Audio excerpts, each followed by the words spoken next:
ታሪካችን የሚጀምረው እንደ አውሮፓውያን አቆጣጠር በ1127 ዓመተ ምህረት በደቡባዊ ህንድ ክፍለ ግዛት ውስጥ የምትገኝ ካንሳር በተባለች ግዙፍ ከተማ ውስጥ ነዋሪ የሆኑትን በውጊያ ጥበባቸው ከዘመኑ የቀደሙ እንደነበር የሚነገርላቸውን ጦረኛ ጎሳዎችን እያሳየን ነው። የካንሳር ከተማም የተቆረቆረችው በወቅቱ በአካባቢው በሚኖሩት 3 ጎሳዎች ጥምረት ሲሆን የእነዚህም ጎሳ ስሞች የማናር ጎሳ፣ የሺራንጋ ጎሳ እንዲሁም የጊናር ጎሳ በመባል ይጠሩ እንደነበረ እንረዳለን። በዚህም የጎሳ ጥምረት አማካኝነት ካንሳር ከተማን ከህንድ መንግስት ገንጥለው በራስ ገዝ አስተዳደር ለረጅም ጊዜ ሲኖሩ የቆዩ ሲሆን በ1747 ዓመተ ምህረት አውሮፓውያን የቀኝ ግዛታቸውን ማስፋፋት የጀመሩበት ወቅት ስለነበረ እንግሊዝም ህንድን በቀኝ ግዛት ገዝታ ስታበቃ የካንሳርን ከተማንም ለማስከበር ከካንሳር ነዋሪዎች ጋር ከፍተኛ ውጊያ ትገጥማለች። ሆኖም ግን የካንሳር ነዋሪዎች ጦርነት ጥርሳቸውን የነቀሉበት ስራቸው ስለሆነ የእንግሊዝን ጦር አይቀጡ ቅጣት ቀጥተው በማባረር ወደ ከተማቸው ዝር እንዳይሉ አድርገዋቸው ያለ ቀኝ ግዛት ለረጅም ዓመታት ያሳልፋሉ። ከዓመታትም በኋላ ህንድ ከቀኝ ግዛት በ1947 ዓመተ ምህረት ነጻ ስትወጣ የህንድ መንግስት የካንሳርን ከተማ ህንድ ውስጥ በማካለል በህንድ ስር እንድትተዳደር ለማድረግ ቢሞክርም በወቅቱ የካንሳር ገዢ የነበረው ንጉስ ሺቫ ወደ ህንድ የፌዴራል መንግስት በመሄድ የካንሳርን ካርታ ከህንድ ካርታ ላይ በማጥፋት እናቱ የወለደችው ሰው ካንሳርን የህንድ ካርታ ውስጥ ያካተታትና እንተያያለን በማለት የህንድ መንግስትን አስጠንቅቆ ወደ ካንሳር ይመለሳል። ከዚህም በኋላ የካንሳሩ ንጉስ ሺቫ ከተማቸው በህንድ መንግስት ጥቃት ሊከፈትባት ይችላል በሚል ስጋት ከተማ ውስጥ በርካታ የጦር መሳሪያዎችን በማምረትና ህዝቡን በማስታጠቅ ከተማዋን የማትደፈር ማድረጉ ሳይበቃ በአጭር ጊዜ ውስጥ ካንሳር የመሳሪያ ምርታቸውን ለጎረቤት ሀገሮች ሁላ በመሸጥ ካንሳር ከፍተኛ ገቢ የምታገኝ ከተማ ሆና ቁጭ እንድትል ያደርጋታል። በመጨረሻም ንጉስ ሺቫ ከዚህ በኋላ ከተማዋ የምትተዳደርበትን ህገ መንግስት በማርቀቅ በከተማዋ ላይ የሚገኙ ትንንሽ ከተሞችን እንዲያስተዳድሩ በርካታ ሰዎችን ይመርጥና የመረጣቸውንም ሰዎች እንደሚያስተዳድሩት የከተማ ስፋት ልክ እጃቸው ላይ ያደረጉትን ሰፊና ጠባብ የእጅ አምባር እንዲያደርጉ ያዛል። ሺቫም በዚህ ሳያበቃ በህገ መንግስቱ መሰረት ካንሳርን የመሰረቱት 3ቱ ጎሳዎች በየ40 ዓመቱ እየተቀያየሩ ካንሳርን እንዲመሩ ትእዛዝ ሰጥቶ ሲያበቃ ሺቫ ካንሳርን ለ38 ዓመታት ከመራ በኋላ በ1985 ዓመተ ምህረት እድሜው ገፍቶ በሞት ይወሰዳል። የሺቫን መሞት ተከትሎም 3ቱ ጎሳዎች ቀጣይ ካንሳርን የሚመራው ጎሳ በድምጽ ብልጫ እንዲወሰን ባደረጉት መሰረት በመጨረሻም በህዝቡ ምርጫ መሰረት የሺራንጋ ጎሳ መሪ የሆነው ዳዳር ስልጣኑን እንዲይዝ ይወሰናል። ሆኖም ግን የሞተው ንጉስ ሺቫ የመጀመሪያ ልጅ የሆነው ራጃ የአባቱ ስልጣን ተላልፎ ለሺራንጋ ጎሳ መሪ ሊሰጥ መሆኑ ምንም ስላልተዋጠለት ራጃ ከራሱ የማናር ጎሳዎችና የጊናር ጎሳዎች ጋር በመሆን ዳዳርንና የዳዳር ጎሳ የሆነውን ሺራንጋዎችን ለማጥፋት ቆርጦ ይነሳል።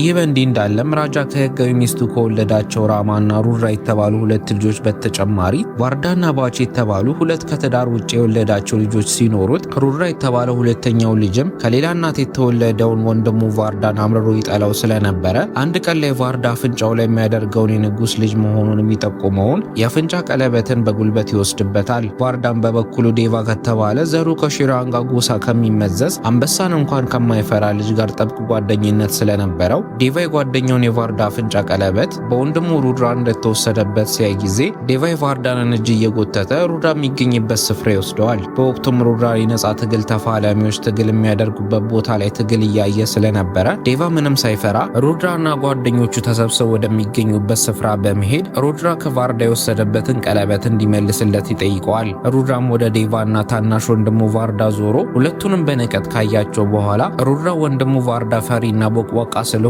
አፍንጫ ላይ የሚደረገውን ቀለበት ማድረግ እንደማይገባው ለዴቫ ይገልጽለታል። ሩድራም ቀጥሎ ቫርዳ ቀለበቱን በእጁ ማስገባት የሚፈልግ ከሆነ ዴቫ ወይንም ቫርዳ የነጻ ትግል ማድረጊያ ሜዳ ውስጥ በመግባት የሱን ሻምፒዮን በመቅጠም ማሸነፍ እንደሚኖርባቸው ከመግለጹ ዴቫ ምንም ሳያመነታ ወደ ትግል ማድረጊያ ቦታው መገስገስ ይጀምራል። በዚህ ወቅትም የትግል ሜዳ ውስጥ የነበረው የሩድራ ሻምፒዮን የተታገለው የነበረውን ተጋጣሚ መሬት ላይ በመዘረር አንቆ ራሱን ካሳተው በኋላ ሻምፒዮኑ ከመሬት ተነስቶ እኔንኛ ላይ ሞከረኛ እያለ ግሩም መቸርቸር ይጀምራል። ይህን ጊዜ ግን ዴቫ አካባቢው ላይ ያገኘውን ሽቦ መቁረጫ ፒንሳ ይዞ ከትግል ማድረጊያው ሜዳ በላይ የሚገኘውን የኤሌክትሪክ መስመር በፒንሳው ቆርጦ ካላለው በኋላ ፒንሳውን እዛው ፖል ላይ በማስቀመጥ የተጋጣሚ ያለ እያለ የሚያዳነፋው ጎረምሳ ጋር ሄዶ እኔ መሬት ላይ ዘረረሃለሁ በማለት የሩድራን ሻምፒዮንን ይጋፈጠዋል። ሻምፒዮኑ ግን ወደ ዴቫ ሲዞር ዴቫ ገና አፍላ ጎረምሳ እንደሆነ ስላየ ሻምፒዮኑ ዴቫን ወደ ቤት ሄደ የቤተሰብን ጨዋታ ተመልከት በማለት ጀርባውን ሰጥቶ ችላ ይለዋል። ዴቫ ግን የሻምፒዮኑን ቃል ከመስማት ይልቅ ወደ ሻምፒዮኑ ገስግሶ ከኋላው በመገፍተር ጥቃት ስለሰነዘረበት ሻምፒዮኑ ተበሳይቶ ዴቫን አንስቶ ሊያፈርጠው ወደሱ መራመድ ይጀምራል። ይህን ጊዜም ዴቫ ከሻምፒዮኑ የሚያፈገፍግ መስሎ ወደ ኋላው በመራመድ ቅድም ገመዱን በጥሶ ያላለውን የመብራት ፖል ጋር ይደርስና ፖሉን በእግሩ ሲመታው ፒንሳው ከፖሉ ላይ ተወርውሮ የሻምፒዮኑን አናት በመምታት ሻምፒዮኑን ይባስ ያበሳጨዋል። ነገር ግን ከፒንሳው በተጨማሪ ዴቫ ቀደም አላልቶት የነበረው የኤሌክትሪክ ገመድም ተበጥሶ በመውረድ የተወዛወዘ ስለነበረ ሻምፒዮኑ ዴቫን ሊወረውረው ትከሻውን ከመያዙ ዴቫ የተበጠሰውን ኤሌክትሪክ ገመድ በእጁ ጨብጠውና ኤሌክትሪኩ ዴቫንና ሻምፒዮኑን አሽቀንጥሮ በመጣል ይዘረራቸዋል። በዚህም ጊዜ ቫርዳ የጓደኛው ዴቫ ደህንነት አሳስቦት ወደ ወደቀው ዴቫ በመሮጥ አጠገቡ ሲደርስ ዴቫን መሬት ላይ እንደተዘረረ ሻምፒዮኑ ወደቀ ወይ ብሎ ቫርዳን ሲጠይቀው ቫርዳም ሻምፒዮኑ መሬት ላይ እንደተዘረረ ለዴቫ ይነግረዋል። ዴቫም ከወደቀበት እንደምንም ብሎ በመነሳት በድንጋጤ ፈዞ የቆመውን ሩድራን አሁኑን የቫርዳንን አፍንጫ ቀለበት እንዲመልስለት ሲያሳስበው ጊዜ ሩድራም የዴቫ ድፍረት ከመጠን በላይ አስደንግጦት ቀለበቱን ለዴቫ ይመልስለትና ዴቫም ቀለበቱን ጓደኛው ቫርዳ አፍንጫ ላይ ያጠልቅለታል። ይህ በእንዲህ እንዳለ የቫርዳ አባት ራጃ የሺራንጋ ጎሳዎችን ለማጥፋት ባለመው መሰረት ያንለት ምሽት ወንበዴዎቹን አሰማርቶ የሺራንጋ ጎሳ አባላቶች ጋር በመግጠም ሺራንጋዎቹን በሙሉ እያሳደዱ መጨፍጨፍ ይጀምራሉ። ይህን ተከትሎም ዴቫም የሺራንጋ ጎሳ አባል ስለነበረ ያን ምሽት ራጃ የላካቸው ነፍሰ ገዳዮች መጥተው አባቱን ጨምሮ ሌሎች የቤተሰቡን አባላትን በሙሉ ጨፍጭፈው ሲያበቁ ቤት ውስጥ ተደብቃ የምትገኘውን የዴቫ እናት ላክሽሚንም ለመግደል የተዘጋውን የቤት በር መደብደብ ይጀምራሉ። ከቆይታዎችም በኋላ ግን የራጃ ሰዎች በሩን ገንጥለው በመግባት ዴቫ እንዳይንቀሳቀስ ጠፍንገው ይዘው የዴቫን እናት ሊገሏት ሲሉ የዴቫ ልብ ጓደኛ እንዲሁም የራጃ ልጅ የሆነው ቫርዳ መጥቶ ሸንከር የተባለውን ወንበዴዎቹን እየመራ የነበረውን ሰው ምን እያደረጋችሁ ነው በማለት በቁጣ ከጮሁባቸው በኋላ አሁኑን እነ ዴቫን ትታችሁ ሂዱ በማለት ትእዛዝ ይሰጣቸዋል። ሆኖም ግን ሸንከር ትእዛዝ የመጣው ከአባቱ ራጃ በመሆኑ ዴቫንና ላክሽሚን ሳይገሉ መሄድ እንደማይችሉ እየነገረው ሳለ ቫርዳ የጓደኛው ዴቫንና የላክሽሚን ነፍስ ለማትረፍ ሲል ቫርዳ እንዲያስተዳደር የተሰጠውን ከተማ ለሸንከር አሳልፎ እንደሚሰጠው ገልጾ ቫርዳ እጁ ላይ አድርጎት የነበረውን አስተዳዳሪነቱ የሚገልጸውን ሰፊ እጅ አምባር በማውለቅ ለሸንከር ይሰጠዋል። ሸንከርም ቫርዳ ከአባቱ የተሰጠውን ከተማ ለእሱ አሳልፎ እንደሰጠው ሲያይ ጊዜ 32 ጥርሱን አቅጥጦ በደስታ በመቦረቅ እነ ዴቫን ሳይገላቸው ከወንበዴዎቹ ጋር ይሄዳል። እነ ሸንከርም እንደሄዱ ዴቫ የተሰቀሰቀች ወዳለች እናቱ ሄዶ አቅፎ እያጽናናት ሳለ ቫርዳ ወደ ሁለቱም በመምጣት አባቱ ራጃ የሺራንጋ ጎሳዎችን በሙሉ እየጨፈጨፈ ስለሆነ አሁኑኑ ከተማ ለቀው እንደሄዱና መቼም ቢሆን ተመልሰው ወደ ካንሳር እንዳይመጡ ያሳስባቸዋል። የቫርዳንም ምክር ተከትሎም ዴቫና እናቱ ላክሽሚ እቃቸውን በሙሉ ሸካክፈው ሲያበቁ ዴቫ ህይወቱን ወዳተረፈለት ቫርዳ በመሄድ አንድ እጁን ወደ ላይ አድርጎ የዛሬ ውለታውን መቼም እንደማይረሳው በመግለጽ ከዚህ በኋላ ቫርዳ የሱ እርዳታ የሚያስፈልገው ከሆነ በፈለገው ጊዜ ሊጠራው እንደሚችል ቃል ገብቶለት ቫርዳን ተሰናብቶት ከእናቱ ጋር ጉጅራት ወደ ተባለ የህንድ ከተማ ይሸሻል። ከዚህም በኋላ ራጃ የሺራንጋ ጎሳ መሪ እንዳዳረን ከግብረ አበሮቹ ጋር አጥፍቶ የአባቱን ስልጣን እንደተቆናጠጠ ራጃ ልጁ ቫርዳ ዴቫ የተባለውን የሺራንጋ ጎሳ ጓደኛውን ከነናቱ እንዳስመለጠ ሲሰማ ጊዜ ራጃ ተናዶ ለቫርዳ በጣም ትንሽዬ መንደርን እንዲያስተዳድር በመስጠት ከቤተ መንግስቱ ያባረረዋል። በመቀጠልም ራጃ የካንሳር ንጉስ ሆኖ በስሩ በርካታ ባለስልጣናትን በመሾም ካንሳርን ለ25 ዓመታት ከመራ በኋላ 2010 ዓ.ም ላይ ራጃ የህንድ መንግስት በካንሳር መንግስት ላይ መፈንቅለ መንግስት ለማድረግ እየተንቀሳቀሰ እንደሆነ መረጃ ስለደረሰው ራጃ ነገሮችን ለማጣራት ከካንሳር ወጥቶ ሊሄድ እንደሆነ ለመጀመሪያ ልጁ ራማ ይነግራታል። ራጃም ቀጥሎ እሱ ወደ ካንሳር እስከሚመለስ ድረስ ልጁ ራማ ካንሳርን እያስተዳደረች እንድትቆይ ስልጣኑን ሲሰጣት ጊዜ ራማም ራጃ ከተማውን ለቆ የሚሄድ ከሆነ የእሱን ስልጣን ለመቀማት ያሰፈሰፉ ብዙዎች ስላሉ ከተማዋ የብጥብጥ መናኸሪያ ትሆናለች ብላ ስጋቷን ለአባቷ ራጃ ተነግሯለች። ራጃ ግን ከሄደበት ቶሎ እንደሚመለስ ለራማ ይገልጽላትና ራማም የአባቷ ራጃን ስልጣን በጊዜያዊነት ትረከባለች። ይህን ጊዜም ባቫርታ የተባለው የራማ ባለቤት ራጃ ከከተማ ርቆ በሚቆይበት ወቅት አመጽ ሊነሳ ስለሚችል ከሱ በታች ያለውን ስልጣን በቤተሰቡ ስር እንዲያደርገው ከመከረው በኋላ ራጃ ከዓመታት በፊት ያባረረው ልጁ ቫርዳንን ወደ ስልጣን እንዲመልሰውና የቀድሞ ከተማውን እንዲያስተዳድር ለቫርዳ ቢሰጠው የተሻለ እንደሚሆን ምክር ቢጤ ለግሷል። ራጃም ባቫርታ የመከረውን ነገር በመስማት ልጁ ቫርዳንን ይቅር ብሎ እንደ ቀድሞ ካንሳርን አብሮት እንዲገዛ ለማድረግ ስለወሰነ አስቸኳይ ስብሰባ አድርጎ የከተማዋን ዋና አስተዳዳሪዎችን በመሰብሰብ ከዚህ ቀን አንስቶ ልጁ ቫርዳ ይቅር እንደተባለና ከ25 ዓመታት በፊት ቫርዳ አሳልፎ የሰጠውን ከተማ መልሶ እንዲያስተዳድር መወሰኑን ያሳውቃቸዋል። ይህን ተከትሎም አሁን ላይ ቫርዳን ከተማ እያስተዳደረ የሚገኘው የሸንከር ልጅ የሆነው ራንጋ ከስልጣኑ በመነሳት ቦታውን ለቫርዳ እንዲያስረክብ ራጃ ትእዛዝ በመስጠቱ ራንጋ ልቡ ክፉኛ ተሰብሮ የንጉሱን ራጃንን ትእዛዝ ለመፈጸም ይስማማል። ያን ዕለትም ራጃ ከተማውን ለቆ እንደሄደ ቀደም ደህና አማካሪ መስሎ ንጉሱ ራጃንን ሲያማክረው የነበረው ባቫርታ ስልጣኑን ወደ ተነጠቀው ራንጋ ሄዶ ራጃ የራንጋንን ስልጣን የነጠቀበት ምክንያት ከዓመታት በፊት የራንጋ አባት ሸንከር የቫርዳንን መሬት ስለወሰደበት እሱን ለመበቀል እንደሆነ ለራንጋ ይነግረዋል። ራንጋ ግን በወቅቱ አባቱ ሸንከር ጥፋት እንዳልነበረበትና ቫርዳ የሚያስተዳድረውን መሬት ለአባቱ ሸንከር አሳልፎ የሰጠው በፍቃዱ እንደሆነ ለባቫርታ ያሳውቀዋል። በዚህም ጊዜ ባቫርታ በሚተዳደሩበት ህገ መንግስት መሰረት ማንም ከፍተኛ ባለስልጣን በንጉሱ ትእዛዝ መሰረት ከስልጣኑ እንዲነሳ ከተደረገ ያ ባለስልጣን ጦር በማዘዝ ተቀናቃኙን የማጥፋት መብት እንዳለውና ተቀናቃኙ ከሞተም ስልጣኑን ማንም ሳይነጥቀው መኖር እንደሚችል ለራንጋ ያሳስበዋል። ባቫርታም ቀጥሎ ራንጋ ቫርዳንን መግደል ከፈለገ እሱም እንደሚያግዘው ገልጾለት ከሱ በተጨማሪ የቫርዳ ታላቅ ወንድም የሆነው ሩድራም ወንድሙ ቫርዳንን ስለሚጠላው እንደሚተባበራቸው ቃሉን ይሰጠዋል። በዚህም ጊዜ ባቫርታና ሩድራ ይህን ዘዴ የዘየዱት በከተማው ላይ ከፍተኛ ብጥብጥ በማስነሳት የራጃንን ንግስና ስልጣን ለመቆጣጠር እንደሆነ እንረዳለን። ራንጋም ባቫርታ በመከረው መሰረት በቀጣዩ ቀን ከባቫርታና ሩድራ ጋር በመሆን ቫርዳ የሚገኝበት ትንሽዬ መንደር ጋር ሄደው ቫርዳና ሰራዊቱ ላይ ድንገተኛ ጥቃት በማድረስ አብዛኞቹን ከገደሏቸው በኋላ ሩድራ ታናሽ ወንድሙ ቫርዳንን በቁጥጥር ስር አውሎት ሊገድለው ሲዘጋጅ ሳይታሰብ የከተማቸው ደውል በኃይል ተደውሎ ይጮኋል። በህጋቸውም መሰረት ደውል በተደወለ ሰዓት ውጊያ ላይ የነበሩ በሙሉ ጦራቸውን አቆመው ወደ ቤተ መንግስት እንዲሰበሰቡ መመሪያቸው ስለሚያዝ ሩድራ ቫርዳንን መግደል ባለመቻሉ ተበሳይቶ ከነራንጋ ጋር ወደ ቤተ መንግስት ይመለሳል። ቤተ መንግስትም እንደደረሱ ካንሳርን በጊዜያዊነት እያስተዳደረች ያለችው ራማ ወንድሟ ሩድራ ከቫርዳ ጋር እያደረገ ያለውን ውጊያ እንዲያቆም በማዘዝ ምንም እንኳን እሷም ወንድሟ ቫርዳንን ብትጠላውም ግን አባቷ ራጃ ቫርዳንን በራንጋ ቦታ ላይ እንዲሾም ስላዘዘ ሩድራ ቫርዳንን ለመግደል ማሰቡን እንዲያቆም ታሳስበዋለች። ሩድራ ግን የእህቱ ራማን ውሳኔ በመቃወም በህገ መንግስታቸው መሰረት ማንኛውም አካል አቅም አለኝ ብሎ ካሰበ ሌላኛው አካል ላይ ጦርነት በመክፈት መቅጠም እንደሚችል በማስታወስ ራማ ቫርዳን ላይ የተከፈተውን ጦርነት ማስቆም እንደማትችል ኮስተር ብሎ ያሳውቃታል። ይህም ክርክር ለተወሰኑ ደቂቃዎች ስለቀጠለ የካንሰር የህግ ተርጓሚ ህጉ በዚህ ዙሪያ ምን ይላል ተብሎ ሲጠየቅ የህግ ተርጓሚው ራማም ሆነ ሩድራ በህጉ መሰረት ልክ ስለሆኑ ይህ ጉዳይ እልባት እስኪያገኝ ለቀጣዮቹ 9 ቀናት ማንም በማንም ላይ ግድያ እንዳይፈጽም እንዲሁም ጦርነት እንዳያነሳ ማሳሰቢያ ያሰጣቸዋል። ሆኖም ግን በዚህ 9 ቀናት ውስጥ ውጊያ የፈለገ ሰው ራሱን በጦር ሰራዊት ማደራጀት እንደሚችል ስለነገራቸው እነ ሩድራ ግርግሩን ተጠቅመው ራጃንን ሳይቀር ከስልጣን ለማፈናቀል የሚያስችለውን ቅጥረኛ ወታደሮችን ወደ ካንሳር በማስመጣት ራሳቸውን ማደራጀት ይጀምራሉ።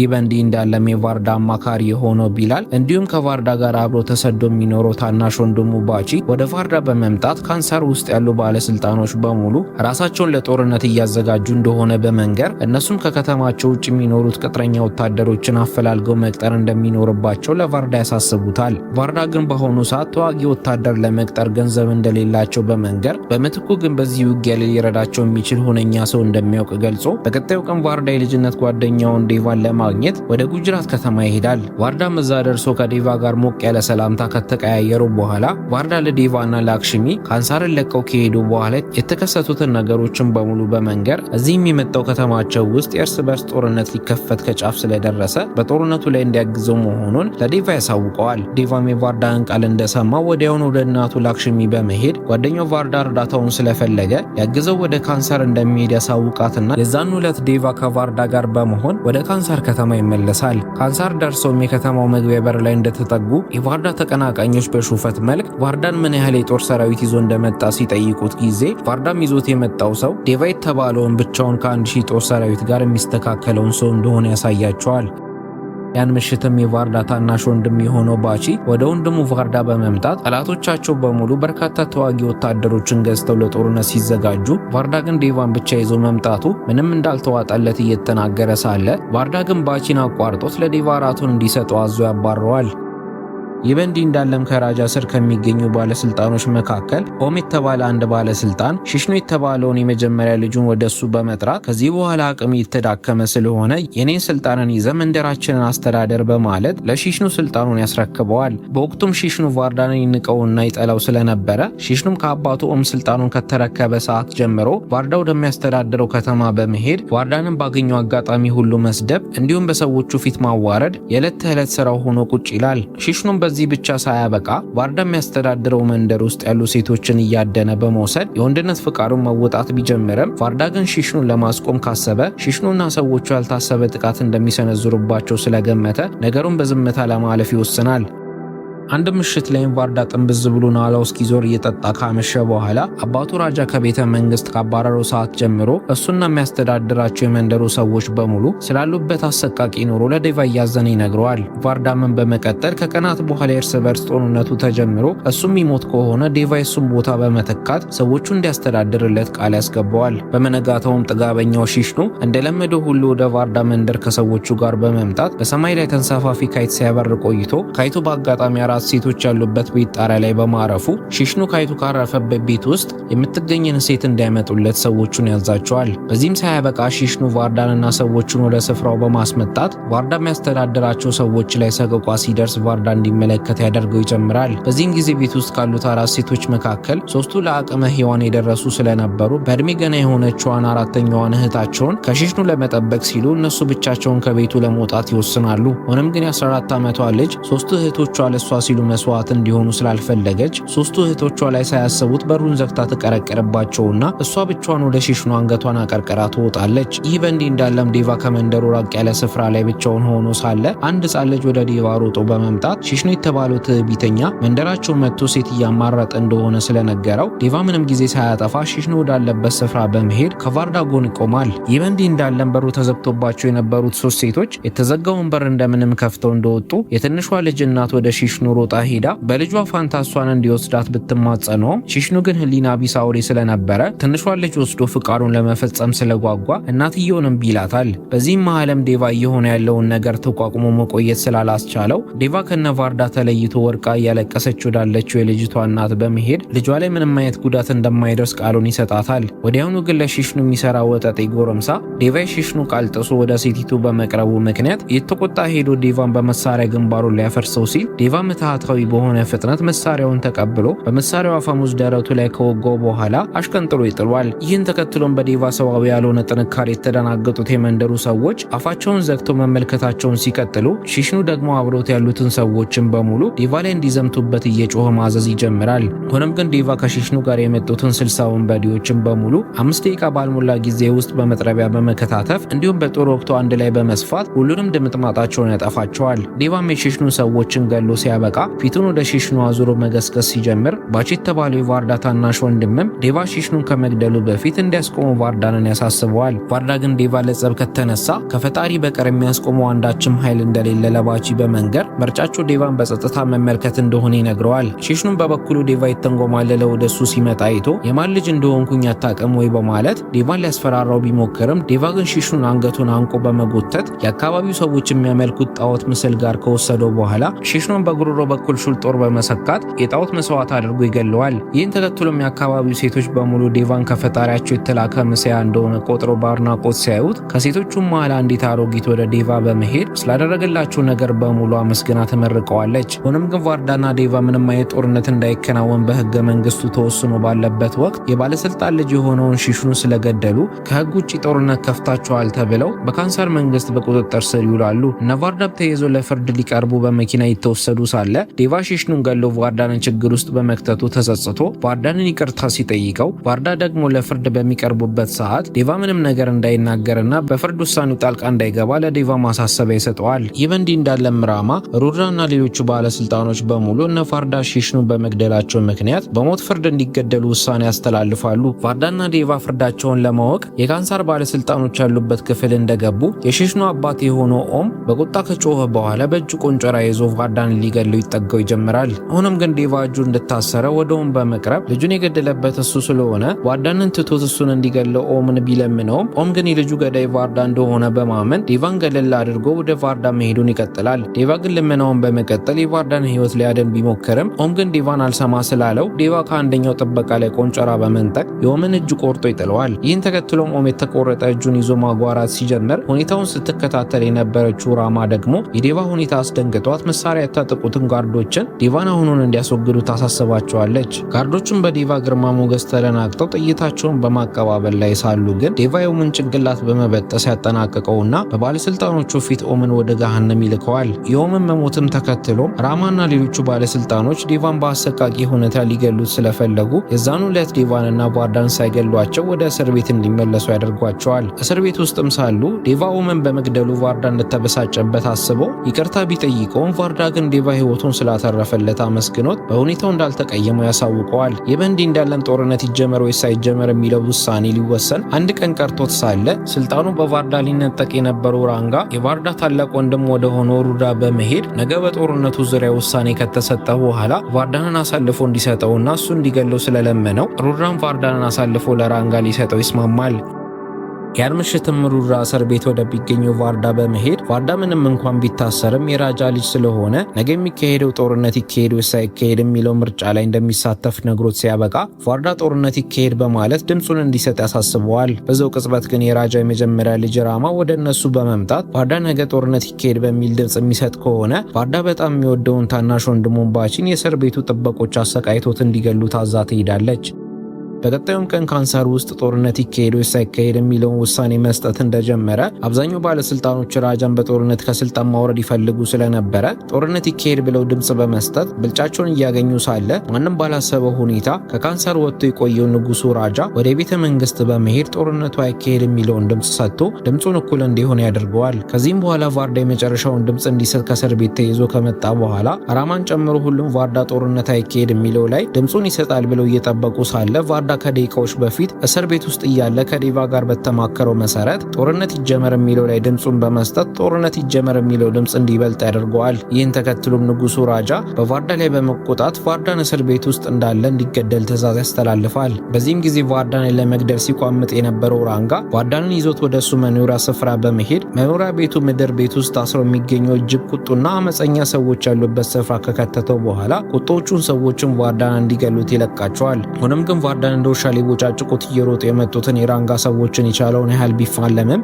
አጥቂዎቹ ግን ቁጥራቸው ከፍተኛ ስለነበረ ቫርዳን ራሱን መከላከል ከአቅም በላይ ሆኖበት ከመጠን በላይ ይቸገራል። በዚህ መሃል ግን ዴቫ ከታሰረበት ቦታ ቆንጨራ ይዞ አምልጦ ቫርዳን ያለበት ስፍራ ላይ በመከሰት ቫርዳንን እንደ አውሬ ሊቦጫጭቁት ያሰቡትን ሰዎችን በሙሉ በቆንጨራ መክትከት ይጀምራል። ይህን ጊዜም ቫርዳን እነሱን ያተረፈለትን ዴቫን በመቀላቀል የራንጋን ሰዎችን በሙሉ ድምጥማጣቸውን ካጠፉ በኋላ በመጨረሻም ራንጋን ራሱ በቆንጨራ በጣሰው በመጣል ከዚህ ዓለም ያሰናብቱታል። ከዚህም በኋላ ራማ ወደ አባቷ ራጃ በመሄድ የሁላ ትርምስ እንዲከናወን ያደረገው ራጃ ቫርዳንን የራንጋንን ስልጣን እንዲይዝ ወስኖ የሄደለት እንደሆነ ነግራ ራጃን ተወቅሰዋለች። ራጃን ጥፋቱን በማመን ካንሳርን ግን ለቆ የሄደበት ምክንያት በእሱ ላይ መፈንቅለ መንግስት ለማድረግ የሚሞክሩ ሰዎች ከሱ እውቅና ውጪ መሳሪያ ገዝተው ወደ ካንሰር ማስገባታቸውን ስላወቀ እሱን ለማጣራት እንደሆነ በድጋሚ ያሳውቃታል። አክሎም ራጃ ባደረገው ማጣራት ከ25 ዓመት በፊት የሽራንጋ ጎሳዎችን ሙሉ በሙሉ እንደደመሰሰ ሲያስብ የኖረ ቢሆንም ባገኘው መረጃ መሰረት ግን ከ25 ዓመታት በፊት ብዙ የሽራንጋ ተወላጅ ጎሳ ህጻናት የካንሰር ምድር ቤቶች ውስጥ በመደበቅ ከጥቃቱ እንዳመለጡና አሁን ላይ እነዚህ ህጻናት አድርገው መፈንቅለ መንግስት ለማድረግ እየተዘጋጁ እንደሆነ ለራማ ይነግራታል። ራጃም ቀጥሎ ከሁሉም በላይ የሚያስደንቀው ነገር ደግሞ የቫርዳ ጓደኛ የሆነው ዴቫ ከ25 ዓመታት በፊት ስልጣን ሊይዝ የነበረው የሽራንጋው ጎሳ መሪ የሆነው ዳዳር ልጅ እንደሆነና በዚህም መሰረት ዴቫ ትክክለኛው የንግስና አልጋ ወራሽ መሆኑን እንደተረዳ ያብራራላታል።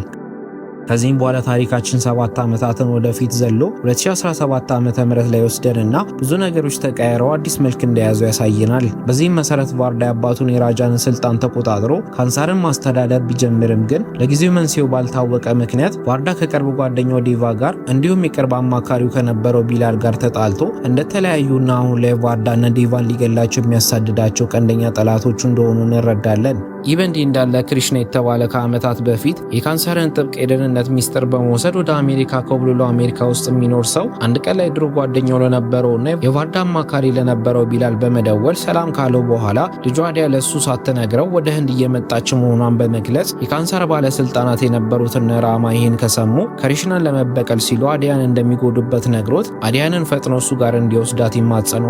ይህ በእንዲህ እንዳለም የራጃ ልጅ የነበረችው ራማ የአባቷ ራጃ ስልጣን በግማሽ ወንድሟ ቫርዳ እጅ ከወደቀ በኋላ በከፍተኛ ጭንቀት ተይዛ ኦቡላማ ከተባለች እንደ እናት ከምትንከባከባት አገልጋዩ ጋር አብራ እየኖረች እንደሆነ እንረዳለን። ያን ሰሞን ግን ኦቡላማ የካንሰርን ደህንነት ሚስጥርን ሰርቆ አሜሪካ ያለው ክሪሽና ልጁ በድንገት ወደ ህንድ እየመጣች መሆኗን ስለሰማች ኦቡላማ ፈጥና የክሪሽና ልጅ አዲያ እንድትታገት መመሪያ ትሰጣለች። ቢላልም ክሪሽና ድሮ የልብ ጓደኛው ስለነበረ ልጁ አዲያንን ከነራማ እጅ ሊያድንለት ይወስንና ወዲያውኑ የዲቫን ስልክ አፈላልጎ ከደወለለት በኋላ ነገ ራማ በጥቅም የሚፈልጓትን ልጅ ወደ እሱ እንደሚልካትና ዴቫም ልጅቷ ጉዳት እንዳይደርስባት እንዲጠብቃት ቃል አስገብቶት ይሰናበተዋል። በቀጣዩም ቀን የክሪሽና ልጅ የሆነችው አዲያ ሀገር ሰላም ብላ ከህንድ አየር ማረፊያ ስትወጣ ኦቡላማ የላከቻቸው ወንበዴዎች ደርሰው አዲያን በቁጥጥር ስር ለመዋል ቢሞክሩም ቢላል ግን ቀድሞ አዲያንን በእጁ በማስገባት አዲያንን ከኦቡላማ ሰዎች አስመልጠው ይዟት ወደ አንድ ድብቅ ስፍራ ይወስዳታል። ከደቂቃዎችም በኋላ ቢላል መደበቂያው ስፍራ ደርሶ አዲያንን ከመኪናው ሲያወርዳት አዲያን ምን እየተከናወነ እንደሆነ ግራ ገብቷት አንተ ማነህ? ከኔስ ምን ትፈልጋለህ? በማለት የጥያቄ ማዕት ማዝነብ ትጀምራለች። ይህን ጊዜም ቢላል ለአዲያ አባት ክሪሽና በመደወል ልጁ ሰላም እንደሆነ ነግሮት ሲያበቃ ነገሮችን እንዲያስረዳት በማሰብ አዲያና አባቷ ክሪሽናን ያገናኛቸዋል። ክሪሽናም ለልጁ አዲያ ከካንሰር ይዞት ስለተሰወረው የደህንነት ሚስጥር ጀምሮ ሁሉንም ነገር ካብራራላት በኋላ አዲያ ደህንነቷ እንዲጠበቅ ከፈለገች ቢላል ሂጂ ወደሚላት ስፍራ እንድትሄድ ማስጠንቀቂያ ይሰጣታል። ምሽት ላይም ቢላል አዲያን የዴቫ እናት ላክሽሚ በዳይሬክተርነት ተቀጥራ የምትሰራበት የህፃናት ትምህርት ቤት በጓደኛው አማካኝነት በመላክ አዲያን እንግሊዘኛ መምህር ለመሆን የመጣች አስመስለው እነ ላክሽሚ ጋር እንድትቆይ ሊያደርግ ይሞክራል። ላክሽሚ ግን መጀመሪያ ላይ በአሁኑ ሰዓት መምህር እንደማይፈልጉ ገልጻ አዲያን ልታባራት ብትሞክርም ከቆይታ በኋላ ግን ላክሽሚ አዲያን መምህር ሆና ልጆችን እንድታስተምር በመፍቀድ አዲያ መኖሪያ ስፍራ እንድታገኝ ታደርጋለች። በሌላም ስፍራ ኦቡላማ አሁን ላይ በከፍተኛ ጭንቀት ተይዛ ወደምትገኘው የራጃ ልጅ ራማ በመሄድ ምግብ እያጎረሰቻት ሳለ ራማ ግማሽ ወንድሟ ቫርዳንንና አሁን ላለችበት ሁኔታ ተጠያቂ የሆነውን ዴቫን መበቀያ ሰዓቷ እንደደረሰ ኦቡላማ ትነግራታለች። ኦቡላማም ቀጥላ ለዚህ ቅዳቸው መሳካት ወሳኝ ሚና የምትጫወተውን የክሪሽናን ልጅ አዲያን ለማገት እየተሯሯጠች እንደሆነ ለራማ ታሳውቃታለች። ከዚህም በኋላ ኦቡላማ ህንድ ውስጥ አሉ የተባሉ ወንበዴዎችን በሙሉ በማሰማራት አዲያ የተባለችውን ልጅ በእጇ ለማስገባት አሰሷን ስትቀጥል አዲያ ደግሞ ሀገር ሰላም በላይ መምህርነት ስራዋን ትጀምራለች። ይህ በእንዲህ እንዳለም ዴቫ አሁን ላይ በኮንስትራክሽን ስራ እየሰራ የተረጋጋ ህይወት የሚኖር ቢሆንም አሁንም ድረስ ግን ከ7 ዓመት በፊት ለቫርዳ ሲል የገደላቸውን ሰዎች ትዝታ ከአእምሮ አልጠፋ እንዳለው እንረዳለን። በዚህም አይነት ሁኔታም የተወሰኑ ቀናት እንዳለፉ አንድ ቀን ላይ አዲያ ከትምህርት ቤት ወደ ማደሪያ ስፍራዋ እያመራች ሳለ የሰፈር ወንበዴ ጎረምሶች ይዟት አዲያን በውበቷ እያደነቁ ሊተናኮሏት መሞከር ይጀምራሉ። በዚህ መሃል ግን ዴቫ ወደ ስፍራው በመድረስ ጎረምሶቹን አዲያን እንዲተዋት ሲነግራቸው ጎረምሶቹም ዴቫ ምን አይነት አውሬ እንደሆነ የማያውቁ ስለነበሩ ምን ታመጣለህ በማለት በዴቫ ላይ ማላገጣቸውን ይቀጥላሉ። ዴቫ ምንም እንኳን ወደ ቀድሞ ተፋላሚነቱ ላለመመለስ ለራሱ ቃል የገባ ቢሆንም ግን ወንበዴዎቹ በጣም አናደውት ሊገላቸው ሲዘጋጅ በአካባቢው ላይ የፖሊስ መኪና በድንገት በማለፉ ወንበዴዎቹ ዴቫንና አዲያንን ትተው ዘወር ይላሉ። ኦቡላማን በበኩሉ አዲያን ለማግኘት ሰዎቿን አሰማርታ ባለችበት ሰዓት አንደኛው አገልጋዩ ደውሎ የራማ ደንበኛ የነበር የውጭ ሀገር ዜግነት ያለው ሰው መሳሪያ ለመግዛት እንደመጣ ሲነግራት ጊዜ ኦቡላማ መሳሪያውን ለውጭ ዜጋው እንዲሸጡለት እንዲሁም መሳሪያ ያሉበትን ሳጥኖችን በካንሰር መንግስት አርማ ማህተም እንዲያትሙት ታሳስባቸዋለች። የኦቡላማም ሰው እንደታዘዘው ሁሉ የተሸጡትን መሳሪያ ሳጥኖችን በማተም ካሸጋቸው በኋላ መሳሪያውን ለገዛ የውጭ ሀገር ዜጋ እነዚህ ማህተሞች ያሉበት እቃ በሙሉ ህንድ ላይ እስካሉ ድረስ ያለምንም ፍተሻ ማለፍ እንደሚችሉ ለውጭ ሀገር ዜጋው ያረጋግጥለታል። በመቀጠልም መሳሪያዎቹ በኮንቴነር ተጭነው የተንቀሳቀሱ ሳለ ድንገት ህገወጥ የመሳሪያ ሽያጭ የተከናወነ እንደሆነ መረጃ የደረሳቸው ፖሊሶች ፈጥነው ደርሰው ኮንቴነሮቹን በመክበብ መኪኖቹን ያስቆማሉ።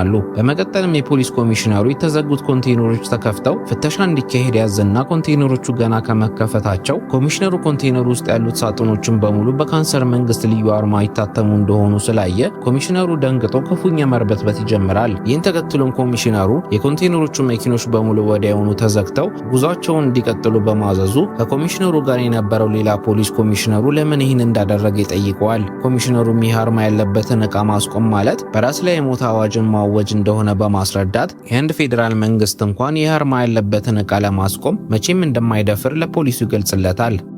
በቀጣዩም ቀን ባለፈው አዲያን የተተናኮሏት ዱርዬዎች አዲያን አሁንም በድጋሚ ተሰብስበው የጠበቋት ሳለ ኦቦላማ ህንድ ውስጥ ለሚገኙ ወንበዴ ዱርዬዎች በሙሉ የአዲያንን ፎቶ ልካ አዲያንን ላመጣላት ሰው ዳጎስ ያለ ሽልማት እንደምትሸልም ታሳውቃለች። በዚህም ሰዓት የወንበዴዎቹ መሪ ፎቶዋን አይቶ አዲያ የተባለችው ሴት ባለፈው የለከፏት ልጅ እንደሆነች ስላወቀ ወዲያውኑ ለበላይ አለቃው በመደወል ተፈላጊዋ ሴት ከተማቸው ውስጥ እንዳለችና አሁኑኑ ፈልጎ እንደሚያመጣት ይገልጽለታል። አዲያን በበኩሏ ያንን ዕለት ኮንስትራክሽን ስራ ላይ ያለው ዴቫ ሰርታ የቋጠረችለትን ምሳ በማድረስ ወደ ቤት ልትመለስ ስትል የባለፈዎቹ ድርዮች አዲያን አፈላልገው ያገኟትና አዲያን እያዳፉ ከዴቫ ፊት ይወስዷት ይጀምራሉ። ዴቫም ሁኔታዋን አዶት ጣልቃ ሊገባ ቢሞክርም ድንገት ግን እናቱ ላክሽሚን ከፊት ለፊቱ ሲያያት ጊዜ ዴቫ ለእናቱ ሁለተኛ ላይ ጣላ ቃል ገብቶላት ስለነበረ እግሩን በሰንሰለት የታሰረ ይመስል መንቀሳቀሱን አቁሞ እንደተገተረ ይቀራል። ላክሽሚ በበኩሏ አዲያን ጉልበተኛ ድርዮች ይዟት ሲሄዱ አይታ ከዴቫ ጋር የሚሰሩትን ሰራተኞችን አዲያን እንዲያስጡላት ብትለምናቸውም ሁሉም ግን ድርዮቹን ፍራቻ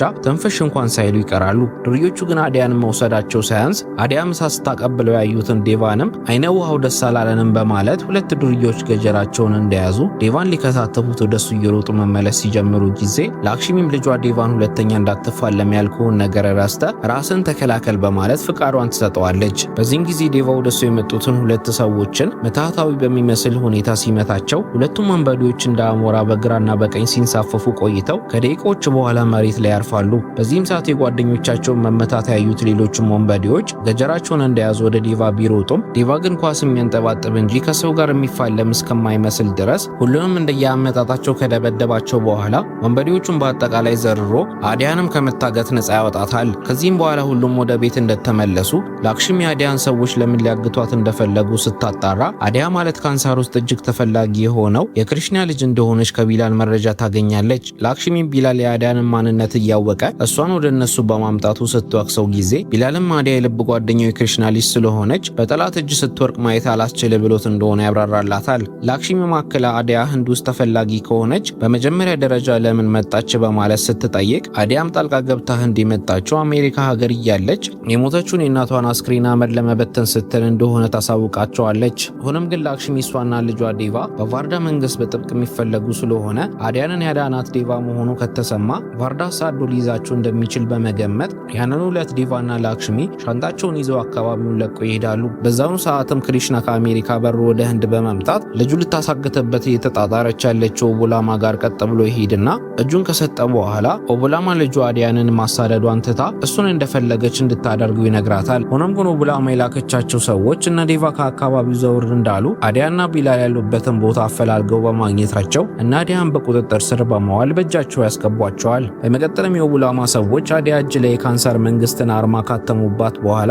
አዲያንና ቢላልን መኪና ውስጥ ከተው ማጓጓዝ ይጀምራሉ። በዚህም መሃል ላክሽሚ ከልጇ ዴቫ ጋር በመኪና የተጓዘች ሳለ ከርቀት በርካታ መሳሪያ የታጠቁ ሰዎች ቢላልና አዲያን ሲወስዷቸው በመመልከቷ ላክሽሚ ምንም እንኳን ዴቫን ወደ ፍልሚያ ህይወት እንዲመለስ ባትፈልግም ግን እና አዲያንን ማዳን የሚችለው ብቸኛው ሰው ልጇ ዴቫ እንደሆነ ስለምታውቅ ላክሽሚ ዴቫ መኪናውን አዙሮ እና አዲያንን ከእገታ ነፃ እንዲያወጣቸው ትጠይቀዋለች። አዲያና ቢላል መኪና ውስጥ እንዳሉ አዲያ ያገቷት ሰዎች ማን እንደሆኑና ከሷ ምን እንደሚፈልጉ እንዲሁም ደግሞ ላክሽሚና ልጇ ዴቫ ራሱ ማናቸው በማለት የጥያቄ ማት ቢላልን ትጠይቀዋለች። በዛው ቅጽበት ግን ውጪ ለዴቫ መኪናውን አዙሮ እና አዲያ የሄዱበትን አቅጣጫ ሲመለከት እና አዲያንን የጫነው መኪና በርካታ የካንሰር ወታደሮች ያሉበት ካምፕ ውስጥ ሲገባ ይመለከታል። ከመቀጽበትም ዴቫ ከመኪናው ጭኖ የነበረውን በርካታ መሳሪያዎችን እና ትንንሽ ሚሳኤሎችን በማሰናዳት ለመተኮስ ካመቻቸ በኋላ ዴቫ ተወንጫፊ ሚሳኤሎቹን እና አዲያን አግተው ወደ ያዙ ወታደሮች አስወንጭፎ መተኮስ ይጀምራል። በዚህም ሰዓት ያልታሰበ ጥቃት የደረሰባቸው ወታደሮች ተደነባብረው በየአቅጣጫው መተኮሳቸውን ሲቀጥሉ ዴቫ ግን ከወታደሮቹ በተጨማሪ በርካታ የጦር መሳሪያ ጭኖ ካምፕ ውስጥ የቆመውን ለውጭ ዜጋ የተሸጠውን መኪና ሳይቀር አጋይቶ ይጥለዋል። ኦቦላማን በበኩሏ ካምፕ ውስጥ እየተከናወነ ያለውን ተኩስ በሴኩሪቲ ካሜራ አይታ በእነሱ ላይ ጥቃት ሊፈጽም የሚችለው ደፋር ሰው ማን ሊሆን እንደሚችል እያሰበች ሳለ ክሪሽ ጣልቃ ገብቶ አዲያንን ለማስጣል የመጣው ሰው ለዓመታት ተደብቆ የቆየው ዴቫ እንደሆነ ይነግራታል። ሆቡላማ ግን ዴቫ የሚለውን ስም እንደሰማች መብረቅ የመታት ይመስል በድንጋጤ ተርበትብታ ወለል ላይ ዘርፍጥ ስትል፣ ራማ ደግሞ በበኩሏ የዴቫንን መምጣት እንደሰማች እቅዷ እንደተሳካ ቆጥራ ውስጧ በሐሴት ይሞላል። ራማም ቀጥላ ለረጅም ዓመታት ግማሽ ወንድሟን ቫርዳንና ጓደኛው ዴቫ በአባቷ ራጃ ላይ ላከናወኑት መፈንቅለ መንግስት ልትበቀላቸው ስትፈልግ እንደነበረ ገልጻ የክሪሽን ልጅ አዲያንን በማሳገጥ እጇ ላይ የካንሳርን መንግስት አርማ ያሳተመችባት ሆነ ብላ እንደሆነ ለውላማና ለክሪሽ ትነግራቸዋለች። ምክንያቱ ደግሞ በካንሰር ህግ መሰረት የካንሰር መንግስት አርማ ያለበትን ዕቃም ሆነ ሰው ንብረትነቱ የካንሰር መንግስት ስለሆነ ዴቫ ደግሞ የካንሰር መንግስት አርማ የታተመባትን አዲያንን ከእገታ ለማስጣል መሞከሩ በቀጥታ ከካንሰር መንግስት ንጉስ ቫርዳ ጋር እንደሚያጋጨው ታብራራላቸዋለች። በዚህም መሰረት ቫርዳና ዴቫ ከመቼውም ጊዜ በላይ ጠላትነታቸው ተባብሶ ሲገዳደሉ ለማየት እንደናፈቀች መናገሯን ስትቀጥል፣ በአንጻሩ ደግሞ ዴቫ አዲያንና ቢላልን ያገቱትን የራማና የውላማ ሰዎችን አይቀጡ ቅጣት በመቅጣት ዶግ አመድ አድርጎ በመበታተን አዲያና ቢላልን ነጻ ያወጣቸዋል። በመጨረሻም ቫርዳ በቤተ መንግስቱ ሳለ አንድ አማካሪው መጥቶ በታሪክ ለመጀመሪያ ጊዜ መንግስታቸው ማህተም ያለበት ዕቃ ላይ ጥቃት እንደደረሰበት ሲነግረው ጊዜ ቫርዳም ይህን ጥቃት ሊያደርስ የሚችለው ብቸኛው ሰው ዴቫ መሆኑን አውቆ አማካሪውን ከዴቫ ጋር ለመዋጋት እንዲዘጋጅ ሲያሳስበው እያየን የታሪካችን ክፍል አንድ እዚህ ጋር ያበቃል።